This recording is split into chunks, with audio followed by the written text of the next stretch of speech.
Hello everyone, मेरा नाम मोनिका भूषण है और आज की क्लास में हम लोग lecture number 15 of partial differential equation discuss करने जा रहे हैं।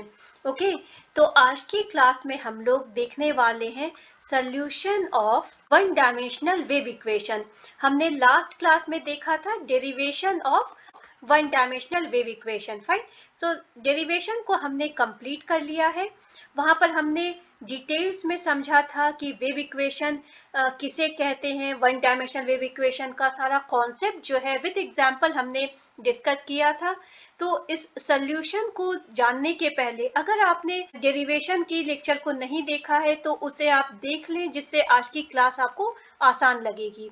Okay, one dimensional wave equation का सॉल्यूशन फाइंड करने के लिए हमारे पास काफी तरीका है, लेकिन हम लोग जिस तरीका को फॉलो करने वाले हैं, जिस मेथड को हमने पढ़ना है, वो हमारा है separation of variable method. Okay, तो हम लोग सेपरेशन ऑफ वेरिएबल्स मेथड को यूज करके वेव इक्वेशन का सॉल्यूशन निकालेंगे। तो सॉल्यूशन पर जाने के पहले हम लोग थोड़ा सा इस मेथड को समझ लें कि हम लोग सेपरेशन ऑफ वेरिएबल्स मेथड को क्यों यूज करने चाह रहे हैं और इसको कैसे यूज करते हैं। तो separation of variables method actually हमें हेल्पफुल होता है उन तरह के डिफरेंशियल इक्वेशंस को सॉल्व करने के लिए या फिर पार्शियल डिफरेंशियल इक्वेशंस को सॉल्व करने के लिए जिसमें हमारे पास दो वेरिएबल्स प्रेजेंट होते हैं। सपोज हमने नाम x और y दो वेरिएबल्स का दिया है। अगर मैं एक एग्जांपल दूं डिफरेंशियल इक्वेशन का, एक सिंपल एग्जांपल अगर मैं लिखूं जहां पर हम लोग सेपरेशन ऑफ वेरिएबल्स मेथड को अप्लाई कर सकते हैं, तो उसका एक एग्जांपल हो जाएगा आपका, मैं अगर लिखूं dy by dx equals 5xy। Okay, तो इस इक्वेशन को हम लोग सॉल्व करने के लिए सेपरेशन ऑफ वेरिएबल्स मेथड को यूज कर सकते हैं। तो यहाँ पर एक्चुअली ये जो दो वेरिएबल्स हैं, इन दो वेरिएबल्स को लेकर के जो ये इक्वेशन तैयार किया गया है, अगर इस इक्वेशन को हम लोग रीअरेंज कर सकें जिससे कि लेफ्ट हैंड साइड में कोई भी एक तरह का वेरिएबल मौजूद रहे और राइट हैंड साइड में दूसरा वेरिएबल मौजूद रहे, तो यहाँ पर मैं लिख सकती हूँ dy by y equals 5x dx। ठीक है ना। तो इस 5 से हमें कोई प्रॉब्लम नहीं है क्योंकि ये कांस्टेंट को हम लोग किसी भी साइड ले सकते हैं। अगर यहाँ आपको कोई कांस्टेंट नहीं दिख रहा है तो भी 1 तो प्रेजेंट है ही ना, तो हमें कांस्टेंट से कोई प्रॉब्लम नहीं है। मेन हमारा फोकस क्या है कि एक तरह का वेरिएबल अलोंग विथ उसका, अगर ये y है तो dy और अगर ये x है तो dx, इसके डेरिवेटिव के साथ में अगर हम लोग सेपरेट कर सकें तो उस तरह के इक्वेशन को सॉल्व करने के लिए सेपरेशन ऑफ वेरिएबल्स मेथड काफी आसान हो जाता है।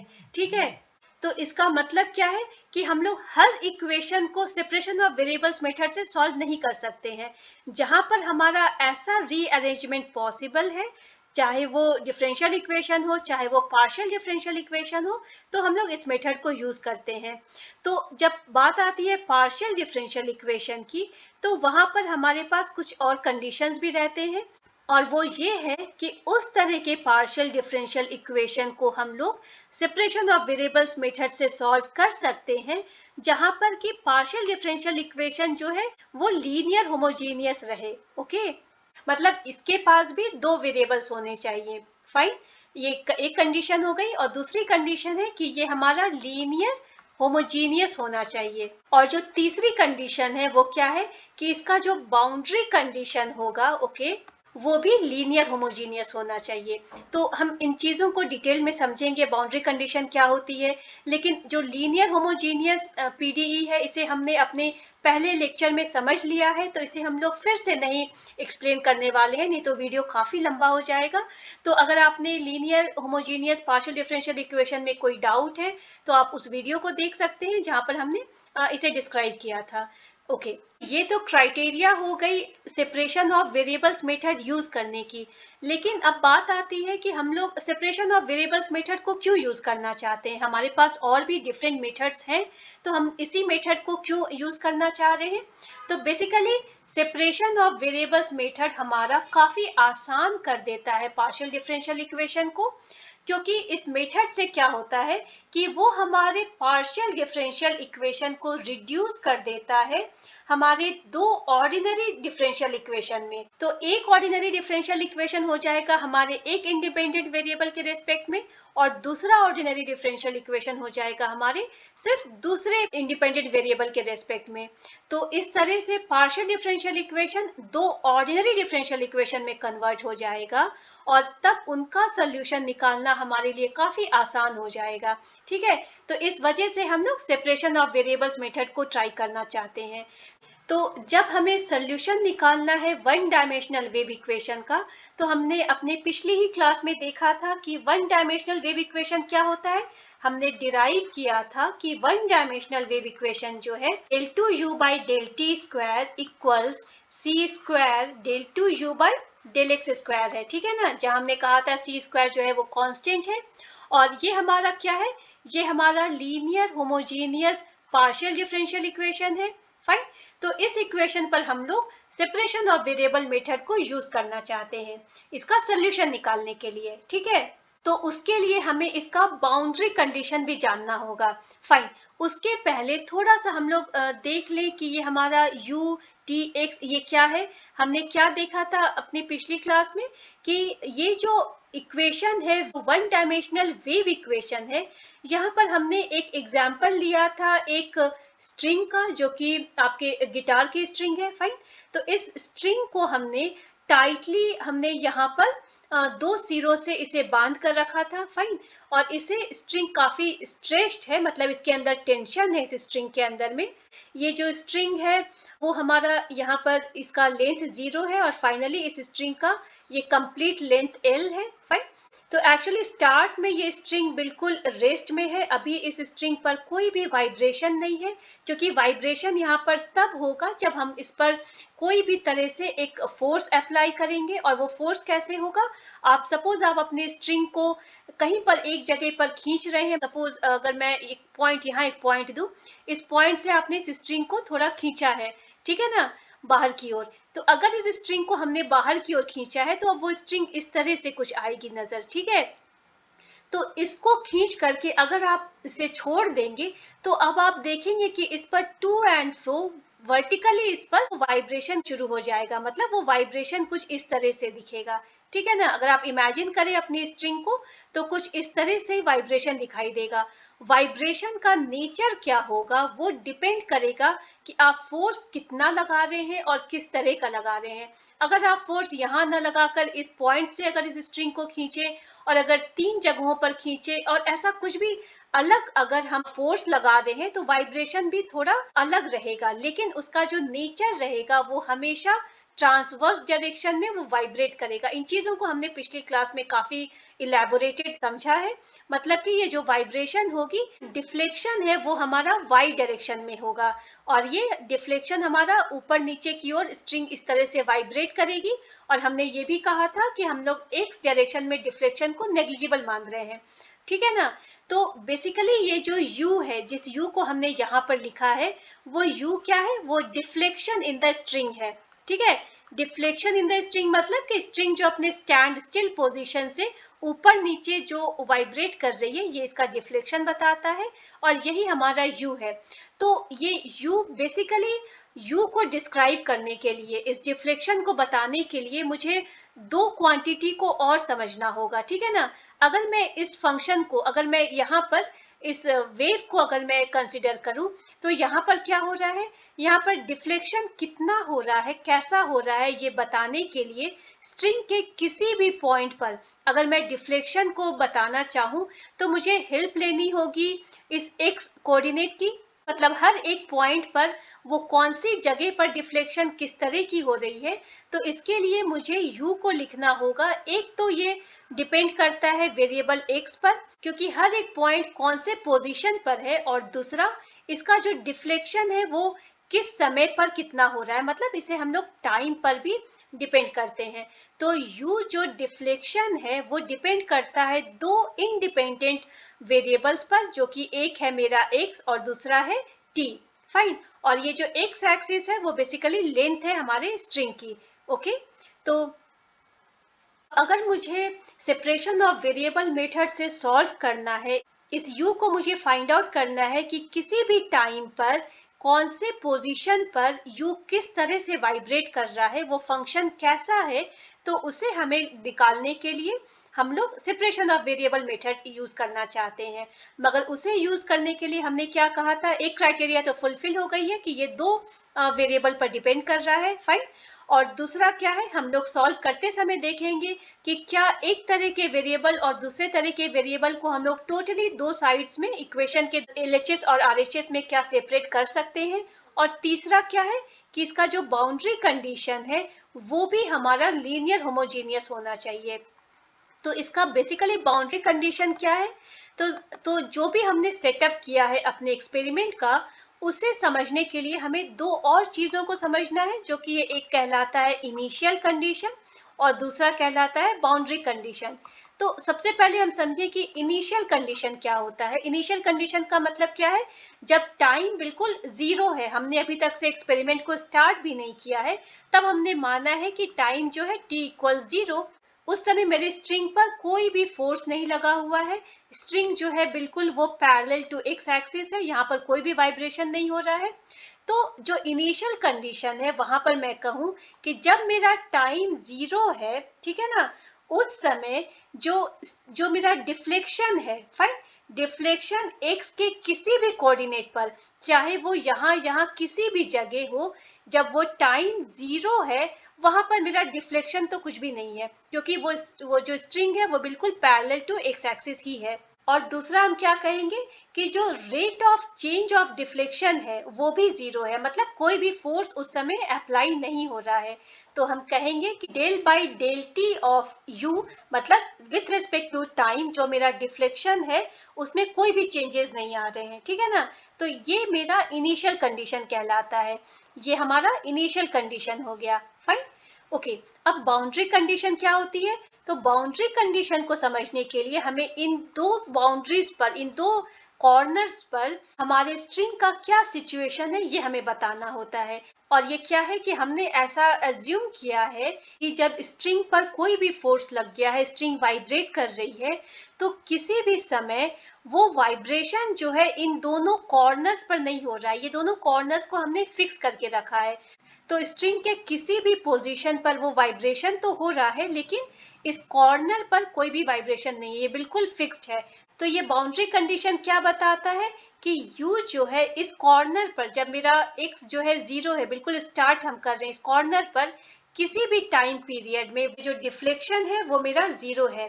सिमिलरली जो मेरा सेकेंड बाउंड्री है, मतलब कि u इस कॉर्नर पर जहां पर मेरा लेंथ l हो गया है, लेकिन किसी भी टाइम पर मेरे थ्रू आउट द एक्सपेरिमेंट वो मेरा जो डिफ्लेक्शन इस कॉर्नर पर भी 0 है, फाइन।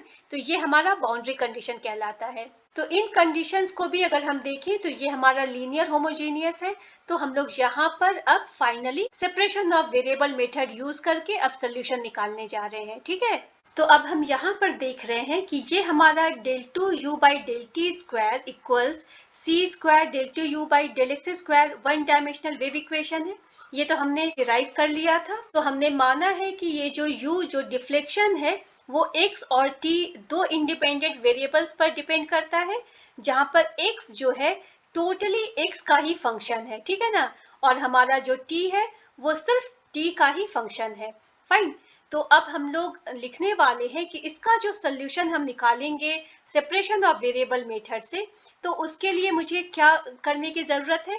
अगर मैं यहाँ पर लिखूँ del 2 इंस्टेड ऑफ u, अगर मैं लिख दूँ यहाँ पर x इंटू टी, फाइन, जो कि हमने यहाँ पर देखा था x इंटू टी, तो del 2 x into T divided by del t square, जो कि हमारा लेफ्ट हैंड साइड है। राइट हैंड साइड हमारा क्या है, c स्क्वायर हमने एज इट इज रहने दिया, और यहाँ पर del 2 इंस्टेड ऑफ u हम फिर से लिख रहे हैं x into T divided by del x square, fine. तो अगर हम यहाँ पर ध्यान दें इस पार्शियल डेरिवेटिव में, ये मेरा लेफ्ट हैंड साइड जो है वो पार्शियल डिफरेंशिएशन है with respect to t, fine. तो अगर मैं partial differentiation with respect to t कर रही हूँ, तो मुझे x को, जो दूसरा मेरा इंडिपेंडेंट वेरिएबल है, उसे मैं कांस्टेंट मानूंगी, फाइन। सिमिलरली मेरे राइट हैंड साइड में ये मेरा partial differentiation with respect to x है, उस केस में मैं t को कांस्टेंट मानूंगी। तो अगर ऐसा मुझे करना है तो मैं यहाँ पर लिख सकती हूँ x को मैंने बाहर निकाल दिया लेफ्ट हैंड साइड में, क्योंकि उसे मैं कांस्टेंट ट्रीट कर रही हूँ। ये हो गया x into del 2t by del t square equals c square, ये t को भी मैं बाहर निकाल दूं तो ये हो गया t और ये हो गया del 2x by del x square. Fine.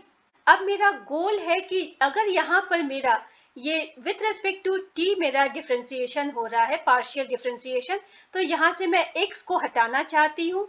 Similarly अगर यहाँ पर मेरा partial differentiation with respect to x हो रहा है तो मैं यहाँ से t को हटाना चाहती हूँ।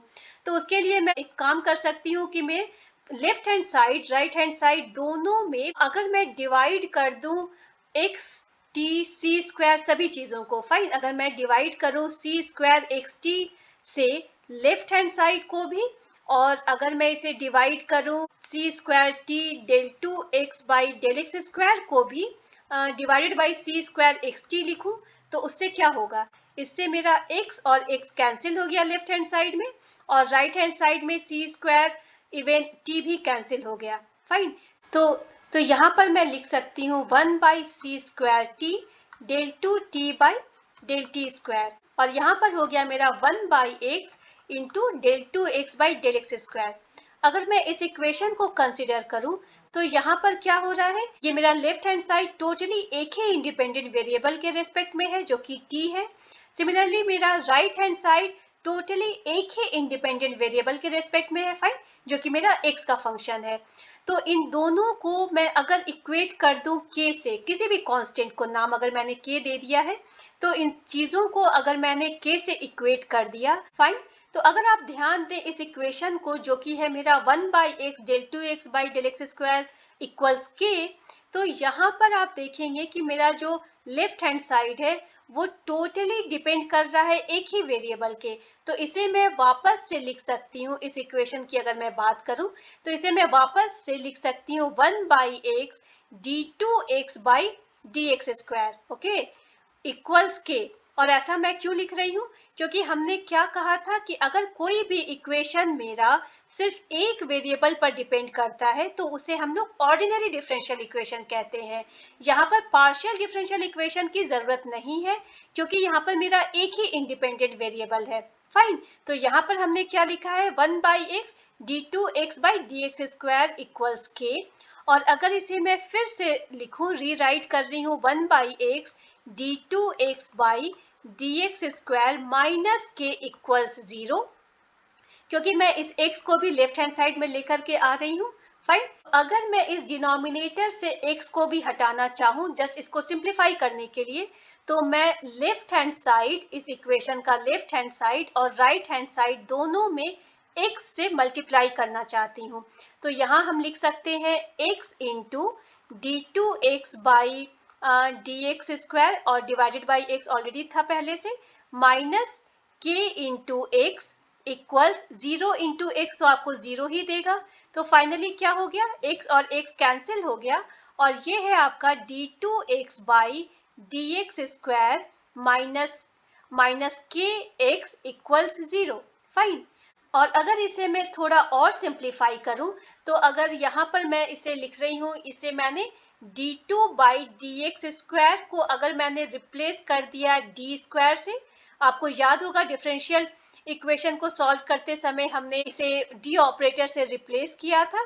तो ये इक्वेशन फाइनली आपका, ये इक्वेशन क्या लिखा जाएगा, इसे मैं लिख सकती हूँ capital D, right, capital D square x minus के एक्स इक्वल्स 0, फाइन। या तो मैं इसे लिखूं d स्क्वायर माइनस के और फिर ब्रैकेट में मैंने x लिख दिया इक्वल 0। और ऐसा मैं क्यों कर रही हूँ, क्योंकि अगर आप इस इक्वेशन को ध्यान दें तो ये वैसा ही सिंपल इक्वेशन है जो कि हमने अपने डिफरेंशियल इक्वेशन के क्लासेस में सॉल्व किया था। इसका हम ऑक्सिलरी इक्वेशन निकालते थे और CF निकाल करके इसका आंसर निकाल लेते थे, फाइन। तो वही काम हम अभी करने वाले हैं। तो हमें एक इक्वेशन तो मिल गया जो कि हमारा सिर्फ x के रेस्पेक्ट में है। सिमिलरली अब हम लोग दूसरा इक्वेशन निकालेंगे जो अगेन वो मेरा ऑर्डिनरी डिफरेंशियल इक्वेशन बन जाएगा, जिसे हम कंसीडर कर रहे हैं सिर्फ इस t के टर्म को हम लोग इक्वेट कर रहे हैं k से, फाइन। तो यहाँ मैं लिख रही हूँ 1 by c square t del 2t by del t square equals k, ठीक है। अब इसे मैं बिल्कुल पहले इक्वेशन के जैसा ही सॉल्व करना चाहती हूँ। यहाँ पर मैंने 1/c² del 2t by del t² minus के इक्वल्स 0 लिखा, क्योंकि मैं इस के को लेफ्ट हैंड साइड में मैं लेकर आना चाहती हूँ। और फाइनली मैं सिंपली डिनोमिनेटर से इन चीज़ों को हटाना चाहती हूँ, just to simplify the equation. तो उसके लिए मैं left hand side, completely left hand side को और राइट हैंड साइड को c² से मल्टीप्लाई कर दूँ अगर, तो क्या होगा आपका c² del 2t by del t², और पहले से मेरा डिनोमिनेटर में c² था, minus k into c² equals 0 into c² तो आपको 0 ही देगा। फाइन, तो ये आपका c² कैंसिल हो गया, और इसे आप वापस से लिख सकते हैं del 2t by del t² minus k c² equals 0। Fine, और यहाँ पर अगेन हम क्या कर रहे हैं, डी ऑपरेटर को लिखने जा रहे हैं, मतलब कि del 2 बाई del t²। अगर मेरा सिर्फ एक ही इंडिपेंडेंट वेरिएबल है तो del 2t by del t² लिखने के बदले मैं लिख सकती हूँ d2t बाई dt²। ओके, तो d2t बाई dt² को यहाँ पर मैं रिप्लेस करने वाली हूँ डी ऑपरेटर से, तो ये हो जाएगा आपका d²। तो यहाँ इसे मैं फाइनली लिख सकती हूँ d² माइनस के c² इक्वल्स 0। और अगर मैं t को भी कॉमन निकाल लूँ तो फाइनली ये आपका हो गया d² माइनस के c², और फिर t मैंने यहाँ लिख दिया इक्वल्स 0। और अगर आप ध्यान दें तो ये आपका होमोजीनियस इक्वेशन तैयार हो गया है, जो कि हमने अपने डिफरेंशियल इक्वेशन में देखा था। इसका आंसर निकालने के लिए मुझे सिर्फ इसका कॉम्प्लीमेंट्री फंक्शन निकालना है। राइट हैंड साइड में कोई फंक्शन नहीं है, 0 है, इस वजह से पीआई भी निकालने की जरूरत नहीं है। इसका हम सीएफ निकालेंगे और इस डिफरेंशियल और इस ऑर्डिनरी डिफरेंशियल इक्वेशन का भी हमें आंसर मिल जाएगा। फाइन, तो यहाँ पर हम देखें तो हम लोग भी इन दोनों फॉर्म्स को हम लोग भी लेकर आ गए हैं, ठीक है ना। तो फाइनली हमारा गोल क्या है कि हम लोग को सोल्यूशन निकालना है वेव इक्वेशन का, मतलब u का। और u को हमने क्या कहा है कि x इंटू टी है। कहने का मतलब कि अगर मैं इस x का सोल्यूशन और t का सोल्यूशन निकाल लूं तो इन दोनों को मल्टीप्लाई करने से वो मेरा फाइनल वेव इक्वेशन तैयार हो जाएगा, ठीक है ना। तो उसको करने के लिए मुझे इस इक्वेशन को, जो कि मेरा x के फॉर्म में है, और इस इक्वेशन को जो कि मेरा t के फॉर्म में है, इन दोनों का सोल्यूशन निकालना है। लेकिन यहाँ पर हम देख रहे हैं कि एक और कांस्टेंट है जो कि k है, ठीक है ना। इस k को हमने ही यहाँ पर डाला है, लेकिन हमें पता नहीं है कि ये जो k है वो हमारा इसका वैल्यू क्या है। ये k हमारे 3 तरह के फॉर्म्स में आ सकता है। ये k हमारा 0 हो सकता है, ठीक है, या तो कोई भी कांस्टेंट है वो हमारा पॉजिटिव कांस्टेंट हो सकता है, या फिर कोई भी कांस्टेंट है वो हमारा नेगेटिव कांस्टेंट हो सकता है। तो हमें पता नहीं है कि ये k 0 पॉजिटिव नेगेटिव क्या होगा। तो हम लोग इन दोनों इक्वेशंस को k के इन तीनों फॉर्म्स में सोल्यूशन निकालेंगे, और फाइनली हम लोग एनालाइज करेंगे कि कौन सी इक्वेशन जो है एक्चुअल में करेक्ट इक्वेशन है, ठीक है ना। तो सबसे पहले हम लोग केस 1 देखने जा रहे हैं, जहां पर हम लोग k को रिप्लेस करने वाले हैं 0 से। फाइन, तो जब हम लोग k को रिप्लेस करेंगे 0 से, ये आपका केस 1 है, हमने माना कि k हमारा 0 है, तो उस केस में हमारा इक्वेशन क्या तैयार हो जाएगा। हम लोग यहाँ पर k को अगर 0 लिख लेंगे तो ये d² k इक्वल 0, और d² अगर k 0 है तो c² k भी 0 हो गया, तो d² t इक्वल 0, ठीक है ना। तो ये दो इक्वेशंस हमें मिल गए। तो इन दोनों ऑर्डिनरी डिफरेंशियल इक्वेशन को जब हमें सॉल्व करना है तो हमने क्या कहा था कि हमें डिफरेंशियल इक्वेशन को जब सॉल्व करना है तो हम उसका ऑक्सिलरी इक्वेशन लिखते हैं। ऑक्सिलरी इक्वेशन कैसे लिखते हैं कि d को हम लोग रिप्लेस कर देते हैं m से, और वहां पर हम लोग कोई भी वेरिएबल को नहीं लिखते हैं। मतलब ऑक्सिलरी इक्वेशन मेरे फर्स्ट इक्वेशन क्या क्या हो गया, m² इक्वल्स 2, मतलब m की दो वैल्यू है जो कि 0 है। m की दो वैल्यू हम लोग क्यों बोल रहे हैं, क्योंकि m² है। अगर ये m³ रहता तो हम लोग बोलते m की 3 वैल्यूज है। ये चीजें आपको पता होंगी अच्छे से। तो m इक्वल्स 0 0, और जब हम इसका कॉम्प्लीमेंट्री फंक्शन निकालते हैं, मतलब कि हमें इस कंप्लीट ऑर्डिनरी डिफरेंशियल इक्वेशन का सोल्यूशन CF से मिल जाएगा। यहाँ पर PI की जरूरत नहीं है क्योंकि राइट हैंड साइड 0 है। तो उसका CF क्या होगा? हमने ये केसेस देखे हुए हैं अपने पहले क्लासेस में। अगर वो रूट मेरा रियल और सेम है तो उस केस में हम लोग इस फॉर्म को लेते हैं। और इस सीरीज में हमें कितने टर्म्स को लेना होगा? सिंस हमारे m की दो वैल्यूज हैं, दो बार रिपीट हो रहा है, तो हम लोग इन दो टर्म्स को ही कंसिडर करेंगे। मतलब C1 plus C2 x into e to the power m into x. m हमारा 0 है, e to the power 0 into x, तो किसी की भी पावर 0 जो होती है वो 1 देती है। मतलब फाइनली आपका आ गया C1 प्लस C2 x। ठीक है, तो यहाँ पर आप देखें तो आपका x जो है वो C1 प्लस C2 x है। फाइन। सिमिलरली अगर हम लोग इसी तरह से t निकाल लेंगे, हमारा t जो है बिल्कुल सेम तरीका से निकालने पर हमारा C3 प्लस C4 t, हमने इसका आंसर लिखा है। हमने C3 C4 क्यों लिखा है? हमें मालूम नहीं है कि C1 C2 C3 C4 ये कौन से कॉन्स्टेंट्स हैं, बस उन्हें हमें अलग बताने के लिए हमने कोई भी दूसरा नाम ले लिया है जो कि C3 C4 है। तो इस तरह से जो हमारा आंसर निकला इस पार्शियल डिफरेंशियल इक्वेशन का फाइनली x इंटू टी, जब हमने k को 0 माना है। फाइन। अब सिमिलरली हम लोग निकालने जा रहे हैं, जब k मेरा पॉजिटिव है तो हमारा क्या आंसर आने वाला है पार्शियल डिफरेंशियल इक्वेशन का। तो k हमारा केस नंबर 2 में हमारा k जो है पॉजिटिव है। तो अगर हम बोलना चाहते हैं कि k कोई भी एक कांस्टेंट है जो कि पॉजिटिव है, तो उसे हम लोग कैसे रिप्रेजेंट कर सकते हैं? तो उसके लिए हमने इसे लिखा है, कोई भी दूसरा नाम हमने p दिया और उसे p स्क्वायर कर दिया। p स्क्वायर से हम लोग क्यों रिप्रेजेंट कर रहे हैं पॉजिटिव क्वांटिटी को? क्योंकि अगर p आपको नेगेटिव भी है, अगर p मेरा -3 -10 -15 भी है, तो किसी भी नेगेटिव का भी स्क्वायर जो है वो पॉजिटिव देगा। पॉजिटिव का तो स्क्वायर पॉजिटिव देगा ही। तो अगर मुझे k को पॉजिटिव बताना है तो हमने k को लिख दिया प्लस p स्क्वायर से। ठीक है, तो अब अगर मैंने k को प्लस p स्क्वायर लिखा है तो इस इक्वेशन में हम लोग k को अब रिप्लेस करने वाले हैं p स्क्वायर से। फाइन। तो अगर हमने k को p स्क्वायर से रिप्लेस किया तो इक्वेशन बनेगा d square minus p square x equal 0 और d square minus c square p square t equals 0। ठीक है, तो वही चीजें हमने यहाँ लिख दी हैं। और बिल्कुल सेम तरीका से हम लोग, सिंस हमें इसका सोल्यूशन निकालना है, तो सोल्यूशन निकालने के लिए ऑक्सिलरी इक्वेशन निकालना होगा। बिल्कुल सेम फैशन में हमने निकाल लिया। तो हमारा ऑक्सिलरी इक्वेशन, पहले इक्वेशन का क्या आया है? m equals plus minus p। ठीक है ना, मतलब ये जो रूट्स हैं, दो रूट्स आएंगे क्योंकि m स्क्वायर है, तो जो दोनों रूट है वो रियल है लेकिन वो दोनों डिस्टिंक्ट है, अलग अलग है। तो हमने अपने डिफरेंशियल इक्वेशन की क्लास में देखा हुआ है कि अगर हमारा रूट जो है वो रियल और अलग अलग हो तो उसे हम लोग इस फॉर्म से निकालते हैं। हमारे पास दो रूट्स हैं तो हम लोग दो टर्म को ही यूज करने वाले हैं। मतलब ये हो गया मेरा C1 e raise to m1x। m1 को मैं प्लस p माइनस p कुछ भी लिख सकती हूँ, मैंने पहले प्लस p लिखा है तो e raise to p x। ठीक है, plus C2 e raise to minus p x।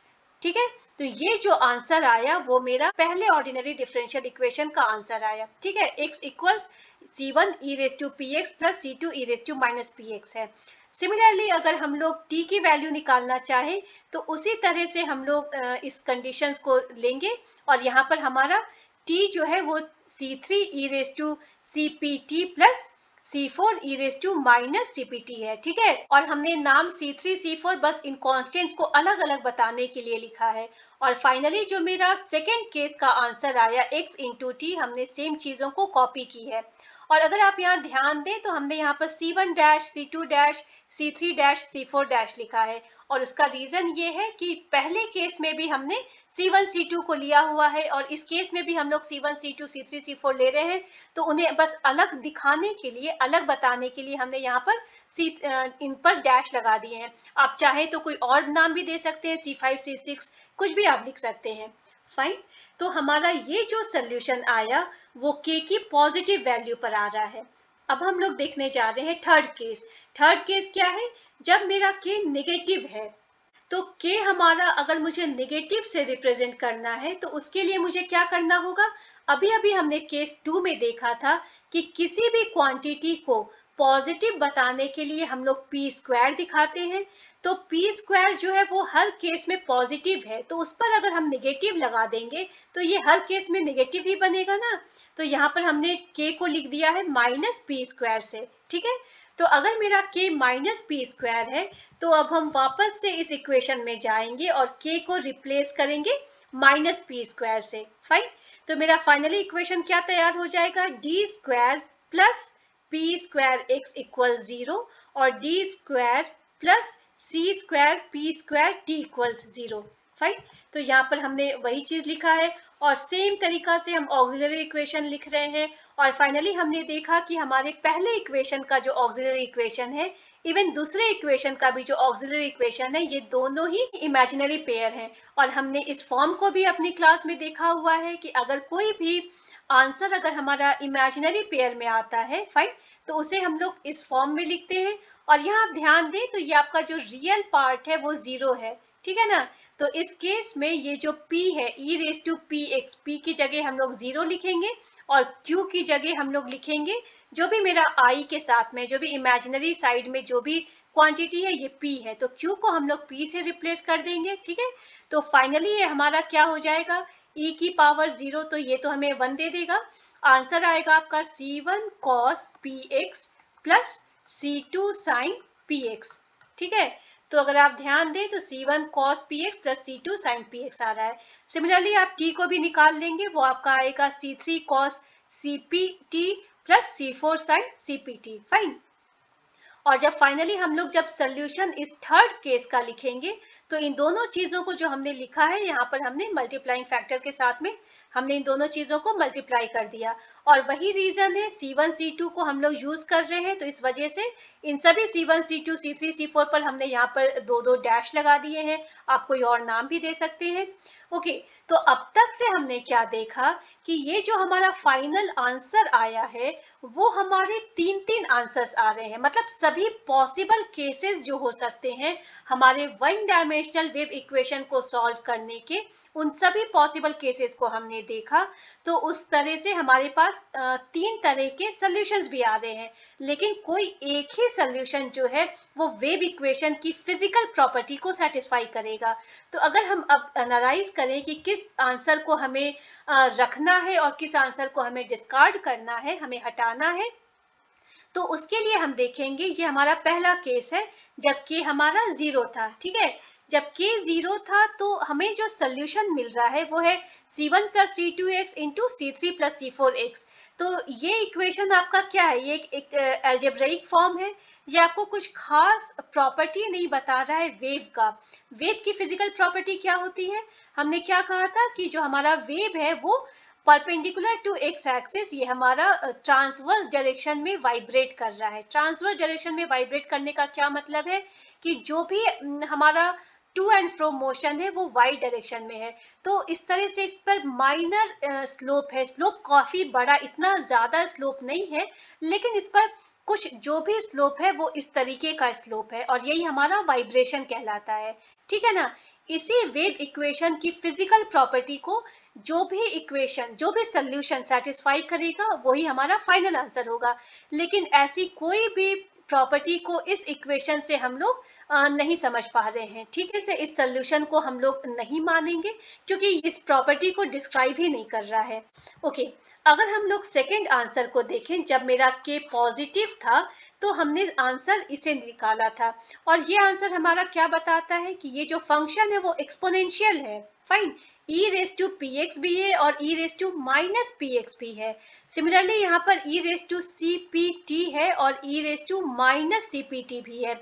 कहने का मतलब कि ये जो एक तरह का नेचर है वो एक्सपोनेंशियल रहेगा और हो सकता है कि अगर C1 C2 सभी चीज़ों की वैल्यू को अगर हम कंसिडर करें तो कभी ये भी हो सकता है ये काफ़ी एक्सपोनेंशियली हाई जाए, एक्सपोनेंशियली काफ़ी लो जाए क्योंकि माइनस पी एक्स भी है, और ये भी हो सकता है कि प्लस माइनस अगर सेम भी हो जाए तो वो बिल्कुल एक इक्विलिब्रियम में भी आ सकता है। तो ये भी हमारा अगेन इस वेव इक्वेशन को सेटिस्फाई नहीं कर रहा है, इसका स्लोप काफी कम है हमारे वेव इक्वेशन का, तो हम लोग इस सोल्यूशन को भी डिस्कार्ड करेंगे।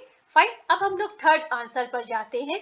जब मेरा के नेगेटिव था, उस केस में हमें जो आंसर मिल रहा है वो कॉस के फॉर्म में और साइन के फॉर्म में आ रहा है। फाइन, तो साइन और कॉस के फॉर्म में जो आंसर आता है, अगर आप ग्राफ देखें साइनोसॉइडल वेव का या फिर कोसाइन का भी, वो बिल्कुल इस तरह का ही होता है। ठीक है ना। तो अब हम देख रहे हैं कि ये जो फिजिकल प्रॉपर्टी वेव की है वो हमारे साइन और कोसाइन के फंक्शन को लेकर के सेटिस्फाई करेगी। फाइनली ये वेव एग्जैक्टली कैसा होगा, इस पर किस तरह का डिफ्लेक्शन आएगा, वो तो इन सभी C1, C2, CPT सभी की वैल्यूज को हमें डाल करके ही पता चलेगा। लेकिन जो नेचर जो है इस वेव का, वो बिल्कुल इस तरह का ही रहेगा। फाइन, तो इस वजह से हम लोग इस थर्ड आंसर को, जब मेरा के नेगेटिव है तो इस आंसर को ही हम लोग सही आंसर मानेंगे हमारे वन डायमेंशनल वेव इक्वेशन का। तो इस तरह से हम लोग वन डायमेंशनल वेव इक्वेशन का सोल्यूशन निकालते हैं।